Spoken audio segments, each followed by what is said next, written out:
नमस्कार, मी राहुल कुलकर्णी. रत्नागिरी जिल्ह्यामध्ये काय होईल हे सांगण्यासाठी माझे सहकारी राकेश गुडेकर आहेत. जसं शेजारच्या सिंधुदुर्ग जिल्ह्यात आहे, की 2 भाऊ हे निवडणुकीच्या रिंगणात आहेत, नितेश आणि निलेश राणे. इथे पण किरण सामंत आणि उदय सामंत हे निवडणुकीच्या रिंगणात आहेत. एकतर मंत्रीच आहेत, तुम्हाला कल्पना आहे. इंटरेस्टिंगली गुहागरमध्ये भास्कर जाधव हे उबाटा गटाचे, त्यांच्या विरोधामध्ये राजेश बेंडल हे शिंदे गटाचे उमेदवार आहेत. पण तिथे भास्कर जाधव यांच्या मुलानेच उमेदवारी अर्ज दाखल केलेला आहे. काय इंटरेस्टिंग आहे बघा. आता एक मतदारसंघामध्ये राजापूरमध्ये जे उबाटा गटाचे राजन साळवी आहेत, त्यांच्या विरोधामध्ये अँटी करप्शन ब्युरोची मधल्या काळामध्ये खूप चौकशी झाली आणि असं म्हटलं जात होतं, की तेव्हा ते कदाचित शिंदे गटाकडे येतील की काय. पण त्यांच्या विरोधामध्ये किरण सामंत हे शिंदे गटाकडे निवडणूक लढतायत. आपल्याला कल्पना आहे राजन साळवी हे उबाटा गटाचे उमेदवार आहेत. तिथे अविनाश लाड हे जे काँग्रेसचे आहेत, परंतु आता त्यांनी बंडखोरी केलेली आहे. रत्नागिरीमध्ये उदय सामंत जे आपल्या राज्याचे मंत्री आहेत, त्यांच्या विरोधामध्ये बाळा माने हे ठाकरे गटाकडे निवडणूक लढतायत. खेडमध्ये उदय बने जे उबाटा गटाचे आहेत, ते पण निवडणुकीच्या रिंगणात आहेत. चिपळूणमध्ये माझं काही क्रोनॉलॉजी चुकली, राकेश तर दुरुस्त करा. चिपळूणमध्ये शेखर निकम हे अजित पवार गटाचे आहेत. त्यांच्या विरोधामध्ये प्रशांत यादव हे शरद पवार गटाकडून निवडणूक लढतायत. आणि जसं मी म्हणालो, की खेडमध्ये योगेश कदम हे निवडणूक लढतायत. मला वाटतं दुसऱ्यांदा ते निवडणूक लढतायत. त्यांच्या विरोधामध्ये संजय कदम, ज्यांच्या पक्षप्रवेशासाठी एक मोठा पक्षप्रवेशाचा सोहळा उद्धव ठाकरे यांनी केला होता. जरा किरण सामंत यांच्यापासून सुरुवात करू, कारण त्यांच्या समर्थनात बोर्ड लागले, फलक लागले, ते उमेदवारी घेणार, नाही घेणार, भावाची इच्छा आहे, नाही आणि असं म्हणतात, की किरण सामंत हेच खरं तर उदय सामंत यांचा बॅकबोन आहे.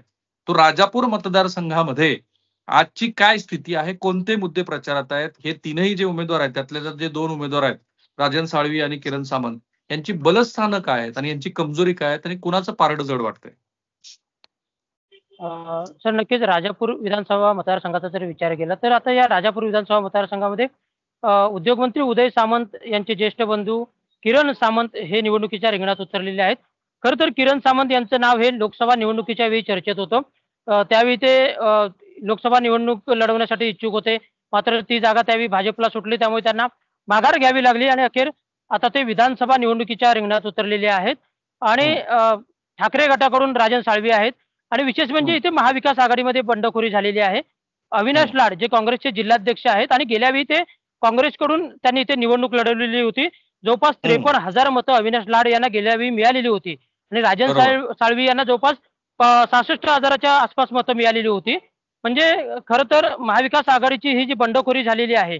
अविनाश लाड यांनी वेळोवेळी सांगितलेलं आहे, की मी उमेदवारी अर्ज जो भरलेला आहे तो मागे घेणार नाही. मला एबी फॉर्म मिळेल अशी अपेक्षा होती. मात्र अ, म्हणजे 29 तारखेपर्यंत एबी फॉर्म त्यांना मिळेल असं त्यांनी म्हटलेलं होतं, पण त्यांना एबी फॉर्म काही मिळालेला नाहीये. आता 4 तारखेपर्यंत अविनाश लाड नेमकं काय करतात त्याकडे सर्वांचं लक्ष लागलेलं आहे आणि त्यावर खरं तर राजन साळवी यांचं लक्ष असणार आहे. दुसरीकडे राजन साळवी जे मध्यंतरी त्यांच्यावर अनेक चौकशी झाली खरं तर त्यांची एसीबी कडून. त्यावेळी कदाचित ते शिंदे गटात जाऊ शकतात अशी चर्चा होती. मात्र ते काही नमले नाहीत. ते ठाकरे गटातच राहिले आणि त्यांच्या निष्ठेचं फळ त्यांना यावी तारणार का हे देखील महत्वाचं आहे. राजन साळवी यांनी अलीकडेच जे राष्ट्रवादी काँग्रेस म्हणजे जे अजितदादा पवार यांच्यासोबत होते, अजित यशवंतराव त्यांचे ते ठाकरे गटात आलेले आहेत. इथल्या भाजपच्या ज्या नेत्या आहेत, स्थानिक नेत्या आहेत, विधानसभा क्षेत्र प्रमुख होत्या, भाजपकडून निवडणूक लढवण्यासाठी इच्छुक होत्या, उल्का विश्वासराव त्या देखील आता ठाकरे गटात आलेल्या आहेत. त्यामुळे राजन साळवी यांची ही जमेची बाजू आहे. दुसरीकडे जर विचार केला किरण सामंत हे उद्योगमंत्री उदय सामंत यांचे ज्येष्ठ बंधू आहेत. खरं तर किंग मेकर अशी त्यांची ओळख आहे. रत्नागिरीत त्यांचा दबदबा आहे मोठा. आणि ज्यावेळी उदय सामंत निवडणुकीला उभे राहायचे त्यावेळी बाकीची जी काही यंत्रणा आहे निवडणुकीची अंतर्गतची ती पूर्णतः किरण सामंत यांच्या हातात असायची निवडणुकीची, सामंत यांची. त्यामुळे तो अनुभव त्यांच्या पाठीशी आहे. आणि विशेष म्हणजे ज्या वेळेपासून किरण सामंत हे या भागात सक्रिय झालेले आहेत त्यावेळेपासून त्यांनी मोठे पक्षप्रवेश देखील या भागात करून घेतलेले आहेत. ठाकरे गटाचे विशेषतः कार्यकर्ते पदाधिकारी जे आहेत ते शिंदे गटात आलेले आहेत मोठ्या संख्येने. माजी तालुका प्रमुख असतील किंवा अन्य जिल्हा परिषद सदस्य, हं. जिल्हा परिषद सभापती, काही माजी जिल्हा परिषद सभापती अशी काही लोक जी आहेत ती या इकडे संपूर्णतः किरण सामंत यांच्याबरोबर आलेली दिसते. तर दुसरीकडे राजन साळवी यांनी देखील 2 मोठे व्यक्ती जे आहेत ते आपल्या गळाला लावलेले आहेत. भास्कर जाधव हे देखील मध्यंतरी राजापुरात येऊन गेले. त्यांच्या उपस्थितीत उल्का विश्वासराव यांचा पक्षप्रवेश झाला होता. आणि एकूणच जर सध्या ही किरण सामंत यांची ही बलस्थानं आहेत आणि म्हणजे त्यांची ताकद आहे, त्यापेक्षा त्यांचं आता इन्कमिंग जे सुरू आहे ते महत्वाचं आहे. आणि गेल्या काही दिवसात उदय सामंत यांच्या माध्यमातून मोठ्या प्रमाणात निधी देखील या मतदारसंघात आलेला आहे. अनेक वेळा अशी या मतदारसंघात ओरड होते की विकास कामं झालेली नाहीयेत, असा हा एक जो मुद्दा आहे. आणि विशेष म्हणजे राहुल सर, बारसू रिफायनरीचा जो मुद्दा आहे, सुरुवातीला 2014 पासून हा मुद्दा खरं तर चर्चेत आहे. या ठिकाणी रोजगाराचा प्रश्न महत्वाचा आहे. बारसू रिफायनरीला सुरुवातीपासून विरोध झाला. ठाकरेंची भूमिका काही संदिग्ध राहिली. सुरुवातीला विरोध केला, त्यानंतर महाविकास म्हणजे आघाडीचं सरकार आल्यानंतर त्यांनी केंद्राला पत्र दिलं होतं की आपण बारसूमध्ये म्हणजे सुरुवातीला नाणार रिफायनरी आणि नंतर बारसूमध्ये जागा देऊ, उपलब्ध करू, असं त्यांनी एक पत्र केंद्राला दिलं होतं. त्यामुळे शिवसेनेची भूमिका कुठेतरी दोलायमान राहिली. राजन साळवी यांनी देखील त्यावेळी स्टँड घेतला होता की मी स्थानिकांच्या बाजूने आहे, रोजगार निर्मितीसाठी प्रकल्प यायला हवाय. पण आता शिवसेनेची भूमिका पूर्णतः बदललेली आहे. रिफायनरीच्या विरोधाने भूमिका आहे. आणि निश्चितच हे मुद्दे जे आहेत ते महत्वाचे या निवडणुकीत ठरणार आहेत. राहुल सर, ओके, कोणाची बाजू वरचढ वाटते ह्या क्षणाला? अर्थात वेळ खूप आहे. या क्षणाला बाजू वरचढ बघायला गेली तर दोघांची वाटते सध्या. कारण किरण सामंत यांनी मोठ्या प्रमाणात पक्षप्रवेश घेतले, तर राजन साळवी यांनी देखील 2 मोहरे गळाला लावलेले आहेत. त्यामुळे त्यांची देखील बाजू सध्या वरचढ. म्हणजे समसमान लढाई सुरू आहे राजापूर मतदारसंघामध्ये. गुहागरमध्ये भास्कर जाधव, जो की उबाटा गटाचा एक मोठा चेहरा, ते सभागृहामध्ये पण फार आक्रमक बोलतात, बाहेरही बोलतात. आत्ताच अलीकडे त्यांनी थेट काँग्रेसच्याच पक्षश्रेष्ठींना धमकी देऊन टाकली की काँग्रेस आणि उबाटा गटाच्या शिवसेनेची जी युती आहे ती काही नैसर्गिक नाहीये, असं बोलण्यासाठी प्रसिद्ध असलेल्या भास्कर जाधवांच्या विरोधामध्ये ज्यावेळेला राजेश बेंडल शिंदे गटाची निवडणूक लढतायत, तेव्हा त्यांच्या मुलांनी फॉर्म भरणं भास्कर जाधवाच्या, याचा अर्थ काय आणि कोणाचा बाजूवर? सर, या मतदारसंघात बघायला गेलं तर सर, हा मतदारसंघ आहे तो पारंपरिक भाजपचा मतदारसंघ आहे. भाजपने या मतदारसंघावर दावा केलेला होता. या ठिकाणाहून 3 टर्म निवडून आलेले यापूर्वी विनय नातू, डॉक्टर विनय नातू यांनी दावा केलेला होता. त्यांचं नावही चर्चेत होतं. गेली 2 वर्ष ते काम करतायत. जिल्ह्यात एकही मतदारसंघ हा भाजपला सुटलेला नाहीये महायुतीमध्ये. आणि हा मतदारसंघ किमान भाजपच्या वाट्याला येईल असं म्हटलं जात होतं. मात्र अखेरच्या क्षणी हा मतदारसंघ देखील शिंदेच्या शिवसेनेला सुटला. सुरुवातीला या मतदारसंघामध्ये महायुतीकडून शिंदेच्या शिवसेनेकडून खासदार श्रीकांत शिंदे यांचे मेहुणे विपुल कदम यांचं नाव चर्चेत होतं. त्यांना उमेदवारी मिळेल अशी देखील शक्यता वर्तवली जात होती. मात्र अखेरच्या क्षणी राजेश बेंडल, जो बहुजन समाजाचा चेहरा आहे, त्यांना शिंदे सेनेनं निवडणुकीत उतरवलेला आहे. आणि त्यावरून विनय नातू यांनी देखील स्वपक्षालाच काही सूचना केल्या होत्या. जर तुम्हाला बहुजन समाजाचा चेहरा द्यायचा होता, कारण इतर ठिकाणी जे 4 ठिकाणी उमेदवार उभे करण्यात आलेले आहेत ते उमेदवार पहा आणि याच ठिकाणी बहुजन चेहरा देण्याच्यासाठी आमच्या भाजपच्या मतदारसंघाचा बळी घेतला, असा देखील त्यांनी आरोप केला. विनय नातू यांनी बहुजन समाजाचा चेहरा द्यायचा होता तर आम्हाला सांगायचं होतं, आम्ही कमळ चिन्हावरती उमेदवार दिला असता बहुजन समाजाचा, असं देखील त्यांनी नाराजी व्यक्त केलेली होती विनय नातू यांनी विशेषतः. त्यामुळे विनय नातू सध्या ते म्हणतायत की मी महायुतीचं काम करणार, पण त्यांची नाराजी देखील महत्वाची आहे. तर दुसरीकडे भास्कर जाधव एक आक्रमक चेहरा आहे शिवसेनेचा. ज्यावेळी संजय राऊत हे तुरुंगात होते त्यावेळी शिवसेनेची मुलूक मैदान तोप म्हणून भास्कर जाधव हे पुढे आले. त्यांनी संपूर्णतः ही बाजू जी आहे शिवसेनेची ती उचलून धरलेली होती. संपूर्ण महाराष्ट्राला माहिती आहे. अलीकडच्या काळातही ते आक्रमक झालेले पाहिलेले आहेत. आणि विशेष म्हणजे भास्कर जाधव यांचे जे चिरंजीव आहेत विक्रांत जाधव यांनी देखील अर्ज भरून ठेवलेला आहे. कदाचित ते मागे घेऊ शकतात, पण भास्कर जाधव आणि विक्रांत जाधव दोघेही निवडणूक लढवण्यासाठी इच्छुक होते. मध्यंतरी भास्कर जाधव यांनी चिपळूण मतदारसंघातून लढवण्याची इच्छा देखील व्यक्त केलेली होती. मात्र चिपळूणचा मतदारसंघ हा राष्ट्रवादीच्या वाट्याला गेल्यामुळे भास्कर जाधवांनी एक पाऊल मागे घेतलं. त्यांनी जोरदार शक्ती प्रदर्शन करत इथे अर्ज दाखल केला. आणि त्यामुळे आता सद्यस्थितीत जर बघायला गेलं तर विक्रांत जाधव यांना भास्कर जाधव रिंगणात कायम ठेवतात का, हे देखील महत्वाचा मुद्दा आहे. कारण विक्रांत जाधवांना पुढे आणायचं भास्कर जाधवांच्या मनात होतंच. आणि आता विक्रांत जाधव यांनी फॉर्म देखील भरलेला आहे. त्यामुळे इथे नेमकं काय होतं, अखेर ज्या दिवशी निवडणूक ज्या दिवशी अर्ज मागे घेण्याची मुदत आहे तोपर्यंत नेमकं काय होतं त्याची उत्सुकता नक्कीच असणार आहे. भास्कर जाधव नेमकी काय खेळी करतात हे देखील पाहणं महत्वाचं ठरणार आहे.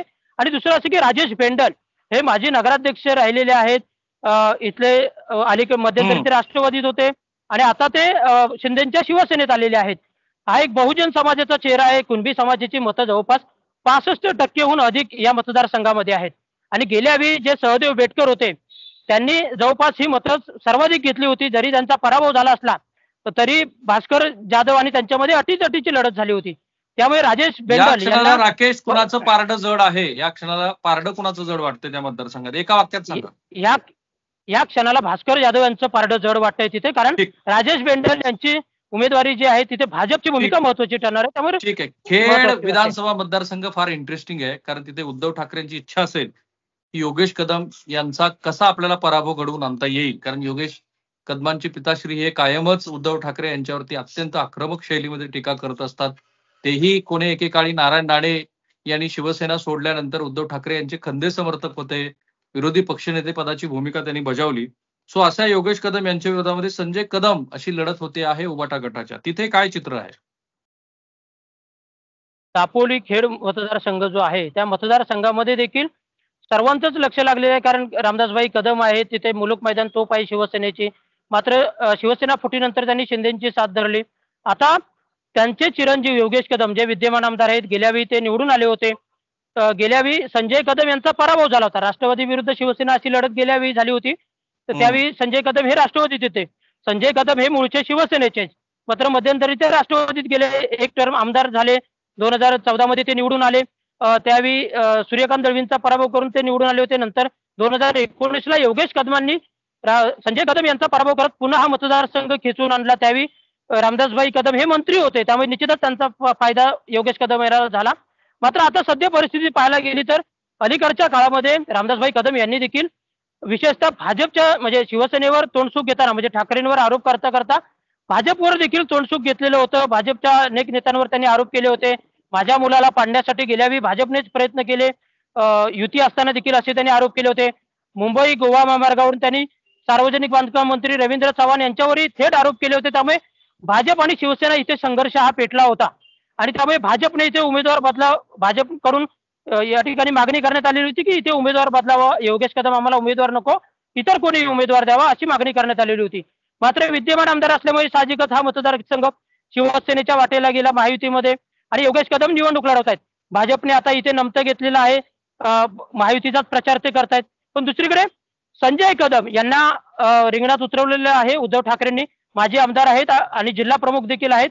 राष्ट्रवादीतून त्यांचा प्रवेश शिवसेनेत करण्यात आला आणि विशेष म्हणजे योगेश कदम यांचे चुलत बंधू असतील, यांचे काका आहेत, ते संजय कदम यांच्या बाजूने आहेत. त्यामुळे इथे देखील तशी काटेकी टक्कर आपल्याला पाहायला मिळते. दोघांचंही पारडं सद्यस्थितीत जड असलेलं पाहायला मिळतंय एकूणच सध्या. ओके. सर ठीक आहे. चिपळूण इंटरेस्टिंग आहे, कारण अजित पवार विरुद्ध शरद पवार ही जी पश्चिम महाराष्ट्रातल्या 70 विधानसभा मतदारसंघापैकी बहुसंख्य विधानसभा मतदारसंघाची लढत आहे, ती कोकणात आता चिपळूण ह्याच विधानसभा मतदारसंघामध्ये थेट होताना मला दिसतेय.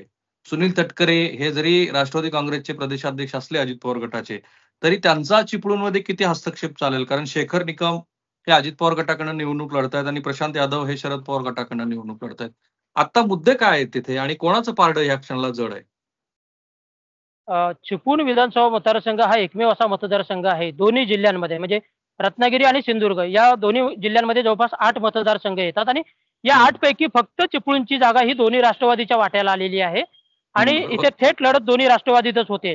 म्हणजे विशेषतः शेखर निकम विद्यमान आमदार आहेत. गेल्या वेळी ते पहिल्यांदा निवडून आले. 2014 मध्ये त्यांचा पराभव झाला होता. राष्ट्रवादीच्या फुटीनंतर ते अजित पवार यांच्यासोबत राहिले आणि आता सध्या ते अजित पवारांच्या राष्ट्रवादीकडूनच निवडणूक लढवत आहेत. आणि विशेष म्हणजे यांना टक्कर देण्यासाठी, शेखर निकम यांना टक्कर देण्यासाठी शरद पवारांनी प्रशांत यादव यांच्यासारखा एक खंदा समर्थक रिंगणात उतरवलेला आहे. प्रशांत यादव हे मध्यंतरी काँग्रेसमध्ये होते, मूळचे ते राष्ट्रवादीचेच आहेत. मध्यंतरी ते काँग्रेसमध्ये होते आणि अलीकडेच त्यांचा पक्षप्रवेश राष्ट्रवादीत झालेला होता.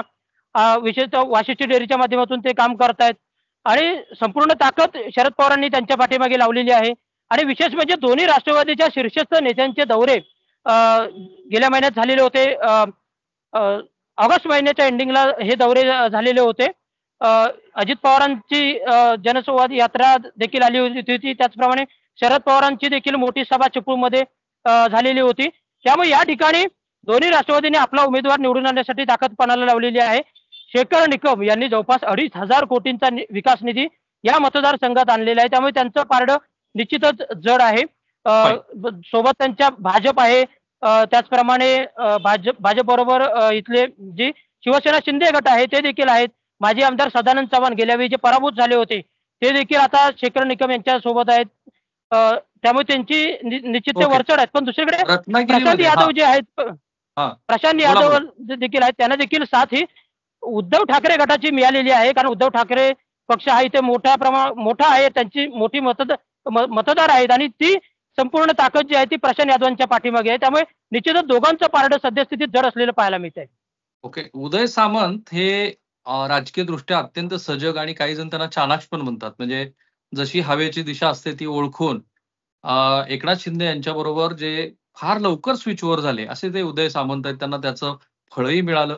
अर्थात मला असं सांगण्यात आलं की त्यांनी या आपल्या मंत्रिपदाचा उपयोग रत्नागिरीसाठी करून घेतला वगैरे. पण अर्थात रत्नागिरीमध्ये जेव्हा बाळ माने त्यांच्या विरोधामध्ये उभ्या आहेत तेव्हा आताचं चित्र काय आहे आणि उदय सामंत यांची स्ट्रेंथ काय, विकनेस काय, बाळ माने यांची स्ट्रेंथ काय, विकनेसेस काय, कोणाचं पारड जड आहे?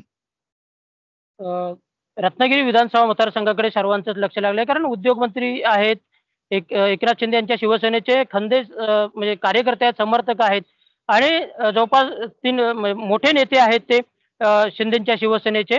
साहजिकच संपूर्ण राज्यामध्ये ते फिरत असतात आणि आपल्या मंत्रिपदाचा वापर त्यांनी या मतदारसंघातही मोठ्या प्रमाणात केलेले आहे. विकास कामं देखील मोठ्या प्रमाणात केलेली आहेत आणि या अशा उमेदवाराला शह देण्यासाठी उद्धव ठाकरे यांनी भाजपचा मोहरा गळाला लावलेला आहे. या विधानसभा क्षेत्रप्रमुख जे आहेत बाळ माने माजी आमदार, खरं तर या ठिकाणाहून भाजपकडून बाळ माने लढायचे. मात्र हा मतदारसंघ युती शिवसेनेला गेल्यामुळे ते देखील आता लढवण्यासाठी इच्छुक होते. त्यांना उमेदवारी मिळाली नाही, त्यामुळे ते उद्धव ठाकरे यांच्या शिवसेनेत त्यांनी प्रवेश केला आणि ते निवडणूक लढवत आहेत. बाळ माने यांच्या पाठीशी संपूर्ण शिवसेना उद्धव बाळासाहेब ठाकरे गट आहेच. त्याशिवाय बाळ माने यांना मानणारा मोठा वर्ग देखील आहे या ठिकाणी. ते साहजिकच भाजपमध्ये होते, त्यामुळे तिथले मतदार नेमके काय करतात, त्यांना मत टाकतात का याकडे देखील लक्ष आहे. पण दुसरीकडे बाळ माने यांच्यासाठी डोकेदुखी आहे ती या ठिकाणाहून जे प्रमुख दावेदार होते शिवसेना उद्धव बाळासाहेब ठाकरे पक्षाकडून उदय बने निवडणूक लढवण्यासाठी जे प्रमुख दावेदार होते, जिल्हा परिषदेचे माजी उपाध्यक्ष राहिलेले आहेत, माजी जिल्हा प्रमुख आहेत आणि ते प्रमुख दावेदार होते. एक निष्ठावान कार्यकर्ता आहे. पण अखेरच्या क्षणी उमेदवारीची माळ ही बाळ माने यांच्या गळ्यात पडली, त्यामुळे ते नाराज झाले आणि त्यांनी अपक्ष उमेदवारी अर्ज दाखल केलेला आहे. त्यामुळे त्यांची समजूत काढण्यात यश येतं का हे देखील पाहणं महत्वाचं ठरणार आहे. त्यामुळे ठाकरे गटासाठी निश्चितच ही एक अडचणीची बाजू ठरणार आहे. तर उदय सामंत यांच्यासाठी महत्वाच्या गोष्टी या आहेत की त्यांनी विकास कामं निश्चितच केलेली आहेत आणि रत्नागिरीला एज्युकेशनल हब बनवण्याच्या दृष्टीने त्यांनी देखील हे प्रयत्न केलेले आहेत. मेडिकल कॉलेज असेल, इंजिनिअरिंग कॉलेज असेल, त्याचप्रमाणे संस्कृत विद्यापीठाचं केंद्र या ठिकाणी उभारण्यासाठी प्रयत्न केले आहेत. अन्य शैक्षणिक जे जाळं विणण्यामध्ये त्यांनी महत्वाचं योगदान दिलेलं आहे. त्याचप्रमाणे विकास कामं जी आहेत रत्नागिरी शहरात असतील, अन्य ग्रामीण भागात असतील, ही त्यांची जमेची बाजू असणार आहे सद्यस्थितीत. मात्र आता किरण सामंत हे राजापूरमधून विधानसभा निवडणूक लढवत आहेत, त्यामुळे उदय सामंत यांना आणखी जास्त लक्ष या मतदारसंघात द्यावं लागतंय आणि त्यामुळे एकूणच सद्यस्थितीत आपण जर बघायला गेलं तर उदय सामंत यांचं देखील पारडं जड आहे. तर तिकडे बाळ माने यांच्यासाठी देखील जर अपक्ष उमेदवार उदय बने यांनी जर माघार घेतली नाही तर ती देखील त्यांच्यासाठी अडचणीची बाब ठरू शकते. Fine fine. फार सुंदर राकेश विश्लेषण केलं तुम्ही. तुमच्याकडच्या 5 विधानसभा मतदारसंघामध्ये 2 आमदार हे उबाठाचे आहेत, राजन साळवी आणि भास्कर जाधव.